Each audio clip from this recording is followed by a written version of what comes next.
Hi guys, I just want to tell you that I am releasing one video per week on my Patreon channel. The link is in the description below. On Patreon, I release videos that are simply too controversial for YouTube, that would likely get my channel banned or maybe struck by some TOS reason, who knows why. The rules on YouTube nowadays are so arbitrary that you can't get ahead of them. So that's why I have the Patreon channel. Go check it out. It's in the description below. And yeah, so here's my weekly CRP video. Hope you enjoy it. A man's relationship with his father is always a complicated one because you see, on the one hand, there is a great deal of love for your father. You're always going to love him and you're always going to want his approval. On the other hand, there is going to be a natural competitiveness, a desire to best your old man. And the problem here becomes when you discover as you get older that you don't respect your old man. This is a tragedy. Yeah, in my own case, you know, I love my old man very much. I was really a daddy's boy when I was growing up, when I was a little kid, you know, I'm talking like 2, 3, 4, 6 and so on, right? But the problem was that my father, he had a great many qualities that were quite extraordinary in many ways. But ultimately, he was unable to control his temper. He was unable to control his temper because of problems of his own that I'm not going to get into in this video, of course. But because of this, over the years, I not only lost respect for him, but I also lost my affection for him. And today, you know, I'm completely indifferent to his fate. He's still alive. And he's just a crotchety old bastard. I mean, he's just alienated everybody in his life. I mean, he had great qualities, very, very intelligent, very hardworking. But his flaws, which he was unable to even admit, he was unable to admit to these flaws, and they ate him alive and destroyed everything in his life and alienated everybody, including myself. This happens especially with men whose sons are better than they are. Now, this is the thing that you're going to find once you have children of your own. You're going to want your kids to be better than you. You want your kids to be more successful in everything than whatever it is that you do. You want them to be more successful at life than you are. It's a natural desire. But at the same time, there is an issue of, I would say maybe resentment or envy or just whatever you want to call it, that some men fall victim to this when they have sons who are better than they are. And they act like assholes to their sons and alienate their sons, which is, of course, a huge mistake. I always think of Steve Jobs. Steve Jobs was adopted, and his adopted parents, right, they were, as I understand it, they were blue-collar workers. And Steve Jobs loved them very much. And apparently, from what I understand from Walter Isaacson's biography of him, you see, at a relatively young age, Steve Jobs realized that he was better than his father, than his adopted father, but the man he considered his father all of his life. But the thing is, see, that both men, the father and the son, recognized that the son was just better. He was just a smarter, more capable individual. And they were reconciled to this. And that was very fortunate for both men, I think, because from what I understand, they loved each other up until the end of their days. They loved each other very much. And there was the understanding that Steve Jobs was just better than his old man. But the old man was proud of it, see? And that's the healthy attitude. That's the healthy attitude of a father who is not so capable, not so brilliant, not so intelligent as his son, but revels in the triumphs of his son. Revels in those triumphs and is happy for his son in a selfless way. This is the healthy attitude. This is the attitude of a man whose son will always respect him, even as he surpasses him. Yeah, because you see, you can respect a man who is inferior to you in accomplishments. See, the respect that you give a man, another man, not necessarily your old man, but just any man that you meet. Well, you can meet a garbage man who's a better man than you in many ways. Maybe you're richer, maybe you're smarter, you have more credentials, more education and whatnot, but he can be a dependable man, perhaps more dependable than you. Perhaps in certain qualities that you've always admired and always wished that you had, that garbage man. That garbage man, be he so humble, he's better than you. And this is a good thing. This is a good thing to find those qualities in others that you respect.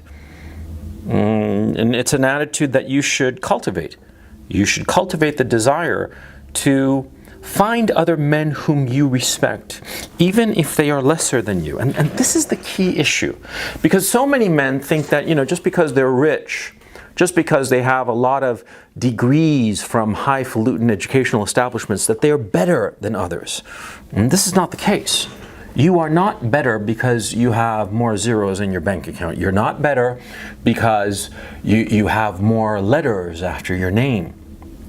You're better because of the inherent qualities that you have. And I'm not talking about like just brains, because brains is a little bit of a crapshoot.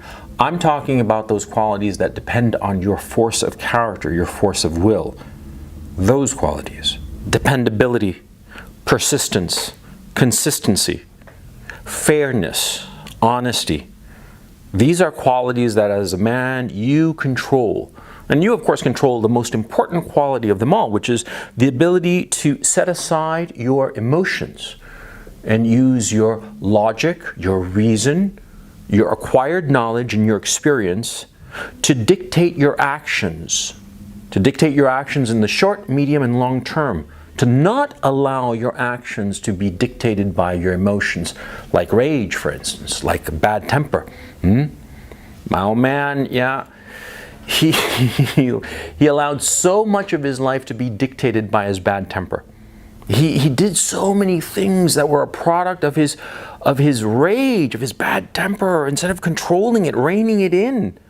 Because he could have controlled it. And point of fact, I saw often, he would control it when he realized that he couldn't get away with losing his temper and having like a complete meltdown. Yeah, he knew that there were times that if he did that, it would be worse for him, And so I knew for a fact that he could control it, but he didn't control it consistently. On the contrary, he would control his temper on exceptional opportunities when he knew for a fact that allowing his temper to just blossom and go out of control would destroy his situation, right? In every other case, though, he would let it just run riot, dictating his actions. That's the mark of a man who's just not worth it. Who's just not a man you can respect. A man you can respect is a man who controls those qualities, consciously controls those qualities. Controls his temper, controls his consistency, controls his honesty, because we all have the urge to be dishonest. We all have the urge to just blow off work. We all have the urge to be lazy bums and not do what we're supposed to in order to advance our interests. Okay? I'm not talking about like school and crap like that. I'm talking about like you as a man advancing your interests. Do you think that, in my own case, right? Do you think that a lot of times I don't feel like not doing videos? Do you think that sometimes I feel like not going to work because I have a regular job, right? And I have a regular job and I have to go there. I have to go there bright and early and take calls and make calls and have meetings and, supervise presentations and shit like that, right? Do you think that sometimes I don't feel like doing that? Huh? Of course I do. Lots of times I'd like to just blow off work, watch TV, surf the internet, yeah? But I control that impulse. I control that impulse and I'm consistent in my work. And I control my impulse to do things that are a little bit low, but it's not out of being a low person, it's just out of like laziness. And we know, I know, we all know it. We all know how guys are, right? And the mark of a man is the ability to control these impulses, these negative impulses, and force ourselves to act in the ways that will advance our interests. Force ourselves to act in ways that are decent and good and proper and consistent and honest and, like a man. You see, that's what you have to do. You have to act like a man. You grow up with a father who doesn't act like a man. You grow up with a father whom you don't respect. Not because he makes less money than you, not because he's not so bright as you, doesn't have that many IQ points as you, not because he was not so successful. No, because all of those things, they're the product of chance. They're the product of luck. The fact that you have like 150 IQ points, what, you think that that's some virtue of yours? No, you got lucky. You got lucky in the genetic lottery, and that's that. You think that you're making so much money because you're so smart? No. There are tons of people who are smarter than you, harder working than you, that never accomplish the money that you've made. You got that money, you got those brains, you got whatever it is that you got going for you. You got that out of luck. And so you can't look down on a man who's not so fortunate in those regards, but you can look down on, and should look down on, a man who doesn't control himself, who doesn't give it his best, who doesn't rein in the worst impulses that we men have, and instead of allowing those worst impulses to run our lives, control our lives, we turn them around, we rein them in, and we control them, and we act from the best impulses. That's a man, and that's a man you should respect. And if you're not lucky enough to have a father like that, if you're not lucky enough to have an old man who you can respect, well, the fact of the matter is that a lot of people say that the opposite of love is hate. And if you loved your old man, as we all do, you know, we're all boys, and we all loved our old man when we were little. We thought that he was the big hero because, of course, you know, he's the old man. He's the big guy in our lives, right? And we're little, we're 4, we're 6, we're 8 years old, right? And as we grow older, we start thinking, well, maybe he's not so smart, and we have our little adolescent phase. But once you've gone past that, and once you like really look at your old man, and once you realize that he's not a man to respect, a lot of guys fall into the temptation to hate their old man. And this too is a mistake. See, in my own case, for a while I did hate my old man.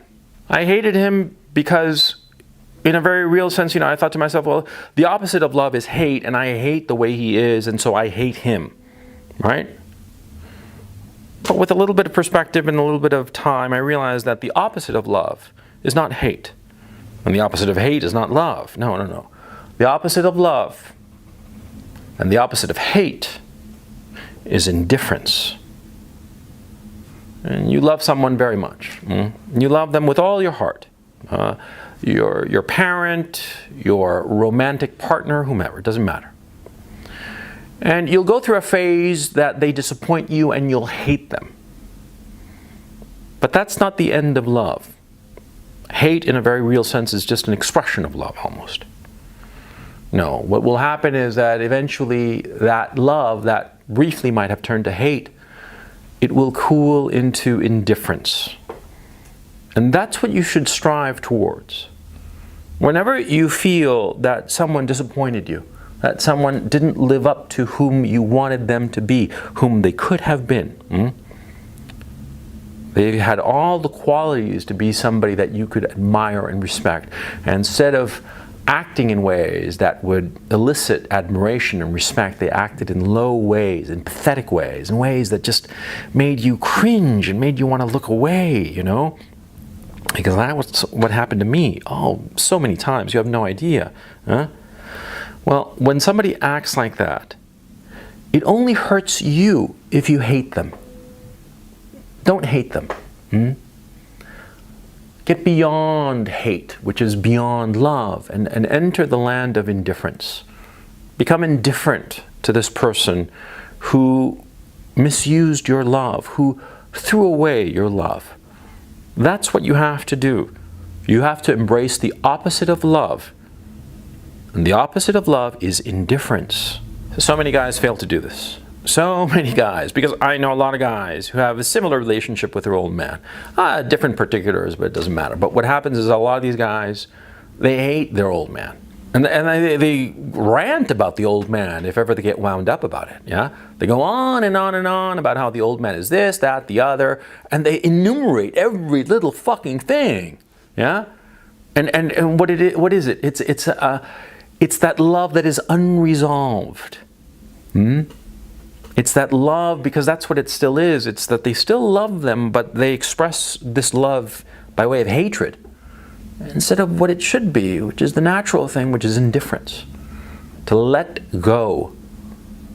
To not allow what does not matter to affect your life. Because that's the key issue.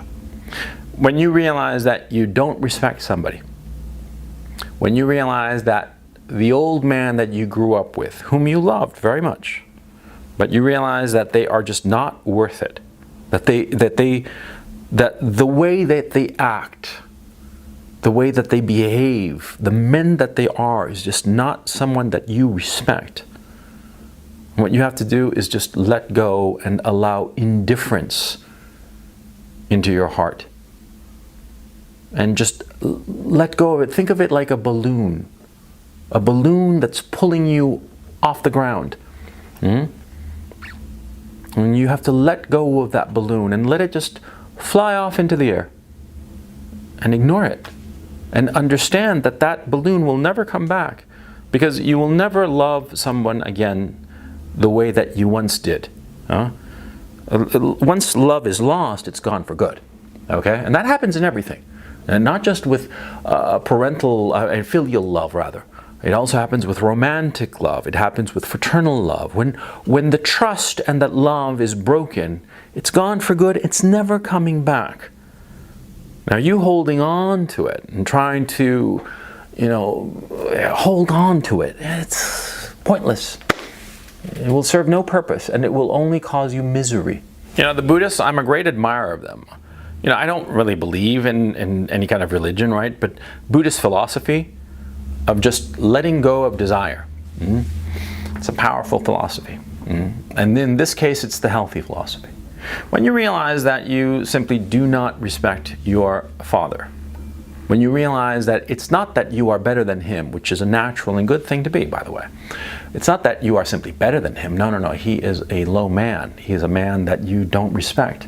You have to let go.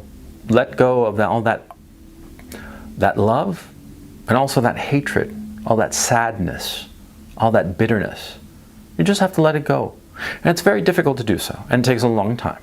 It takes many, many years. I speak from experience in this regard. You have to just let it go and let the balloon float away. I hope I've made some sense to you. I hope you understand what I'm trying to tell you here. See, remember, and to emphasize the point, you see, you want to be better than your old man. You want to. It's something to strive for. And when you have sons of your own, you want your sons to be better than you, smarter than you, more capable than you. You want them to be naturally better than you, and you want to give them the tools to be better than you. Recently, I took my children, they're 4 and 6, I took them skiing for the first time. And I took them skiing, and they took a bunch of lessons and all the rest of it, and in no time at all, they were skiing pretty well. I mean, I was really surprised. But of course, small children pick it up really quick. But they were skiing parallel, they were just skiing beautifully. And I thought to myself, if we keep it up, just, one short trip every year skiing, in 5 years, on the outside, 10 years, they're going to be skiing rings around me. I've been skiing for 35 years. And the knowledge that in short order, my kids are going to be much, much better skiers than I could ever hope to be, that filled me with happiness. That's the key issue. A healthy relationship between a father and a son is where the father not only wants the kid to be better, but is happy when he sees the result, when he sees the kid succeeding far beyond anything that the father could ever do. That is a normal and healthy thing. And if you have a father who is more modest than you in accomplishments, but you see his face light up when you tell him about the successes you've had, the test that went well, the business deal that you pulled off or whatnot, the new position you got, and he's genuinely happy for you, and you can see it in his eyes, how thrilled he is, then you know that you've got the right father. Yeah. Then you know you've got a man that you can respect. because he wants your good. But a man who puts you down, and belittles you, especially when you succeed, especially when you show little inklings of being better, a man who is essentially resentful of you, and doesn't like the fact that you as his kid are better than he is, that's a man that you want to stay away from. Get away from him and learn indifference to him, because that man, unfortunately, will only bring you down. Take it from me, because I know what I'm talking about here. Take it easy.